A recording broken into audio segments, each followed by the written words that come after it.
Baik, selamat siang semuanya. Saat ini kami selesai mengikuti sidang sebagaimana dalam dakwaan penuntut umum dugaan tindak pidana pembunuhan berencana dalam pasal 340 KUHP atau dugaan tindak pidana pembunuhan dalam pasal 338 atau penganiayaan dalam pasal 351 ayat 3. Dalam perkara pidana, sekali lagi kami tegaskan, beban pembuktian itu ada pada penuntut umum, bukan penasihat hukum. Mohon perhatiannya menangani diberitahukan kepada sebagai penggugat 1. Wilhelmus Napa, 2.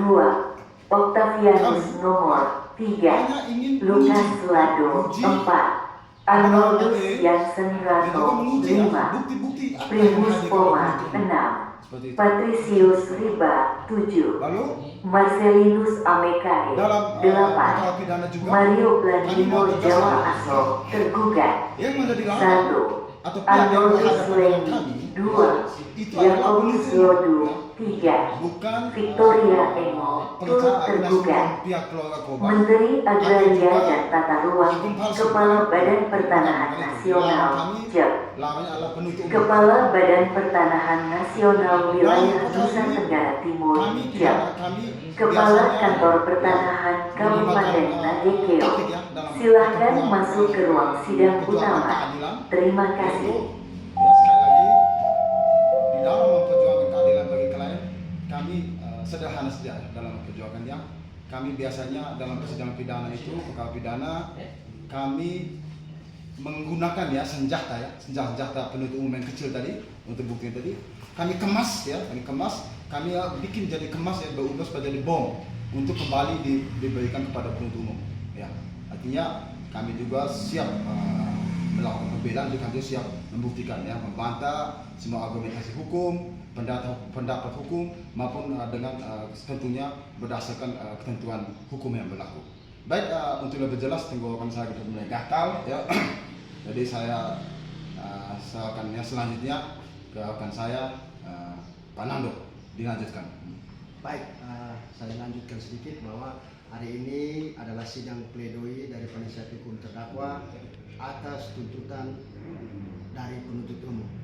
Kemarin pada hari Senin, penuntut umum telah menuntut klien kami, Bapak NR, dengan tuntutan pembunuhan berencana pasal 340 KUHP.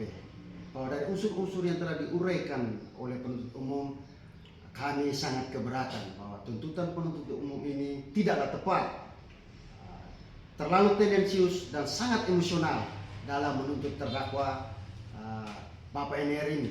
Karena apa yang diuraikan oleh penuntut umum dalam tuntutannya tersebut itu tidak seluruhnya secara detail dan terperinci berdasarkan fakta-fakta yang terungkap di persidangan.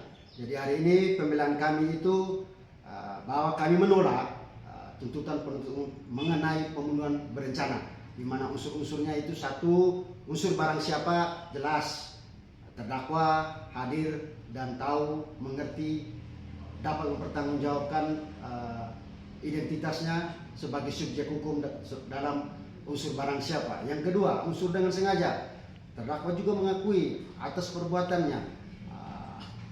Dalam fakta persidangan pun terdakwa mengakui seluruh perbuatannya, sehingga unsur dengan sengaja ini terpenuhi.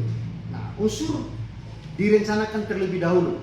Nah, sebagaimana unsur yang direncanakan terlebih dahulu, bagi kami penasihat hukum tidak ada satupun saksi yang hadir di persidangan yang mampu menjelaskan atau menerangkan ada langkah-langkah awal persiapan dari terdakwa bagaimana caranya untuk melakukan pembunuhan terhadap korban BG, di mana tidak ada bersama orang lain untuk melakukan perencanaan, tidak ada persiapan bagaimana mengasah pisau untuk melakukan pembunuhan, kemudian tidak ada persiapan lain untuk melakukan eksekusi tempat maupun menghilangkan jejak dari suatu peristiwa pidana pembunuhan. Yang terakhir, menghilangkan nyawa orang lain. Secara fakta di persidangan, setelah melakukan perbuatannya, terdakwa melihat juga korban ini tidak langsung, mohon maaf, tidak meninggal dunia di tempat kejadian perkara, melainkan meninggalnya di Rumah Sakit Umum Kabupaten Ngada. Kemudian di pasal yang kedua, pasal 338 KUHP, unsur-unsur yang sama juga selain unsur perencanaan itu sama. Unsur barang siapa dengan sengaja terpenuhi tapi menghilangkan nyawa orang lain tidak terpenuhi. Oleh karena itu kami kami selaku penasihat hukum berpendapat bahwa pasal yang lebih tepat untuk dikenakan kepada klien kami terdakwa NR ini adalah pasal 351 tentang penganiayaan mengakibatkan mati, sebagaimana dakwaan alternatif ketiga dari penuntut umum. Mungkin ini saja yang bisa saya tambahkan, saya kembalikan. Baik, tambahan adik sedikit saja.